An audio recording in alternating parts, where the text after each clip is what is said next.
The most revealing mental health indicator in this case is the perpetrator's apparent capacity to carry out a violent, opportunistic crime against a complete stranger while showing no prior criminal history of violence, raising questions about hidden impulse control issues and possible effects from a documented childhood brain injury. I'm a licensed professional counselor, and in this episode of the Clinical File, I'll examine the mental health indicators and psychological layers of the Denise Amber Lee case. This analysis is based on my speculations. It's not a diagnosis of anyone involved in this case. One of the most compelling aspects here is how a man with no obvious history of aggression toward women could suddenly commit such an extreme act of abduction, sexual violence, and then murder. What drives someone to target a vulnerable young mother in her own home during broad daylight with no prior connection?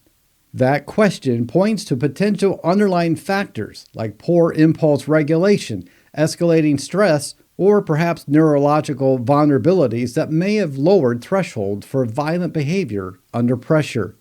If you stay with me through this breakdown, you'll see how everyday stressors can interact with deeper psychological vulnerabilities to produce catastrophic outcome, and why certain red flags in behavior might have been overlooked by those around him. Michael King remains on death row in Florida as of early 2025, with no major legal developments reported since earlier appeals were denied. His conviction and sentence from 2009 have held firm, and he is still awaiting execution at Union Correctional Institution. The case itself dates back to January 17, 2008 in Northport, Florida. Denise Amber Lee, a 21-year-old mother of two young sons, was home alone with her children when she was abducted from her residence.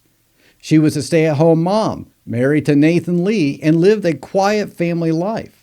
Michael King, then 36, an unemployed plumber facing foreclosure on his home and going through a divorce, drove a green 1994 Chevy Camaro. Investigators later determined he had no prior relationship with Denise or her family, making this an opportunistic crime rather than one rooted in personal grudge or acquaintance. King forced Denise into his vehicle and drove her around the area for hours. During that time, Denise managed to access his cell phone and called 911 multiple times, whispering details despite the danger. She described the car as a green Camaro, stated she had been kidnapped by a stranger, and mentioned her young children were left alone at home. Her voice was heard pleading and crying on the recordings, which became central evidence. Several witnesses called 911 after seeing her in the car, providing descriptions that helped narrow the search, but communication breakdowns between agencies delayed response. Police traced the cell phone used in the 911 call to King, leading officers to his home. Around 9:15 p.m. that evening, Florida Highway Patrol stopped King in his Camaro. He was arrested on the spot. Then 2 days later, on January 19, 2008, search teams located Denise's body in a shallow grave near King's residence. She had been sexually assaulted and shot in the head. Evidence including DNA from her hair and blood in his car, duct tape in her hair, and her heart-shaped ring confirmed her identity and linked to King directly. In August 2009, after a trial in Sarasota County, a jury convicted King of first-degree murder, kidnapping with intent to commit felony, and sexual battery. Deliberation took less than 3 hours. The penalty phase followed, with the jury unanimously recommending death in a 12-0 vote in September 2009. The judge sentenced him to death on December 4, 2009, along with life for kidnapping and 30 years for sexual battery. This case sparked major reforms through the Denise Amber Lee Act in Florida, improving 911 protocols, training, and interagency communication to prevent similar failures. Now, turning to the psychological layers of the perpetrator. Public records and trial testimony indicate King suffered a head injury at age 6 from a sledding accident, resulting in a documented brain injury described as a divot in his frontal lobe area. Experts testified this could contribute to impaired impulse control, aggression, poor decision-making, paranoia, and risk-taking behavior. The frontal lobe plays a key role in executive functioning, including planning, inhibiting impulses, and weighing consequences. Damage there often correlates with difficulty regulating emotions and behaviors, especially under stress. King's life leading up to 2008 showed mounting pressures. He had been unemployed for months, his marriage had ended, and foreclosure loomed over his home. These are classic stressors that can amplify existing vulnerabilities. For someone with possible frontal lobe impairment, chronic stress might erode already fragile coping mechanisms, leading to inhibition. One red flag is the sudden escalation from no known violent history to an extreme high-risk crime. Opportunistic abductions like this often reflect a breakdown in internal controls, where fantasy or impulse overrides rational restraint. The choice of a stranger, a young mother caring for children, suggests a targeted vulnerability exploitation, possibly tied to power, control, or sexual compulsion that had remained latent until stressors overwhelmed him. During the trial, concerns arose about King's competency to proceed in the penalty phase. Though psychologists evaluated him and the judge ruled he was competent. This highlights how brain injury effects can fluctuate, particularly under emotional strain. Another layer involves his reported low IQ and family descriptions of intermittent odd behaviors from adolescence onward. While not excusing his action, these factors can compound to create a profile where everyday frustrations feel intolerable and poor judgment prevails. The crime itself shows planning elements mixed with sloppy execution. King kept Denise for hours, drove her around, yet left traceable evidence like his own phone and car. This mismatch between the intent and outcome often appears in cases involving impulse-driven violence overlaid on cognitive limitations. The decision to abduct in broad daylight from a residential area carries enormous risk of detection, suggesting overconfidence or detachment from realistic consequences, a common trait when frontal lobe function is compromised. Stress from divorce and financial collapse likely acted as triggers. Many individuals with similar neurological histories manage daily life until a cascade of losses disrupts equilibrium. Here, the result was catastrophic. Denise's actions during the captivity reveal her own psychological resilience. Despite terror, she stayed composed enough to dial 911, whisper details, and pretend she was speaking to her abductor. This demonstrates remarkable presence of mind and protective instinct toward her children, even as she faced imminent harm. Her courage under extreme duress stands in stark contrast to the perpetrator's apparent loss of control.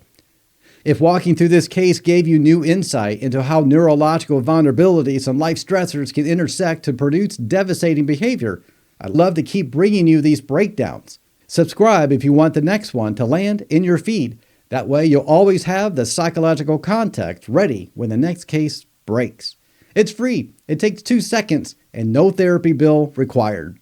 The overconfidence in evading capture despite leaving a digital and physical trail illustrates a classic mismatch between perceived cleverness and actual detectability.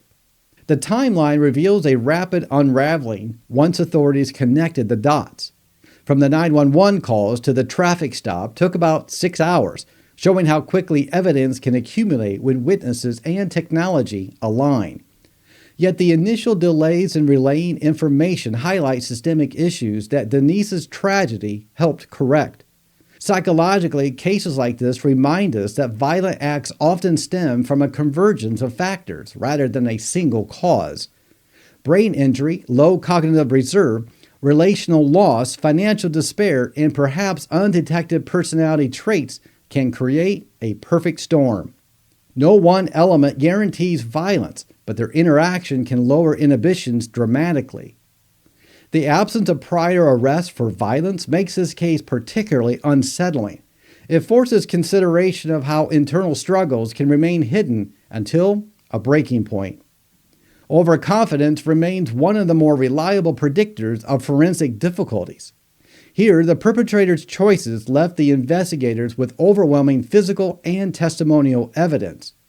DNA matches were described with astronomical odds against coincidence, and the 911 recordings provided direct auditory proof. The jury's swift guilty verdict and unanimous death recommendation reflect the strength of the evidence and the gravity of the offenses. Years later, the case continues to educate on mental health crisis response and the need for early intervention when stressors compound neurological issues. As someone who spends far too much time thinking about these cases, even I find the interplay of factors here sobering. The legacy Denise left through her bravery and her family's advocacy has saved lives by strengthening emergency systems. Her sons, now teenagers, have spoken publicly about honoring her memory and the void her absence created. This case illustrates how one individual's actions can ripple outward, affecting families, communities, and policies for decades. The psychological takeaway remains that undetected vulnerabilities, when hit with unrelenting stress, can manifest in ways no one anticipates. We just solved another piece of the puzzle, but there are always more cases and more minds to decode. If you're the kind of person who can't look away from the psychology behind the crime headlines, subscribe so we can keep investigating together. No badge required, just curiosity and a click. This is one of those cases where you never think will ever happen. Broad daylight in the middle of a residential area in their home. And here is someone who, a complete stranger, had no prior criminal history, breaks in the front of her kids. Her kids were still in the house, abducts her, takes her, and drives off without a second thought. Denise is an amazing person who really thought quickly on her feet. She used the cell phone, his cell phone, and that cell phone traced him. Unfortunately, there was a lag, but this case really promoted law and promoted mental health rapid response when cases like this arrive. Wow. So tragic, yet her bravery is amazing. So what did you think about this case? What did you think about the perpetrator? What did you think about Denise? Were there any elements that stood out to you? Thank you for joining me today. Until next time, stay curious, stay safe.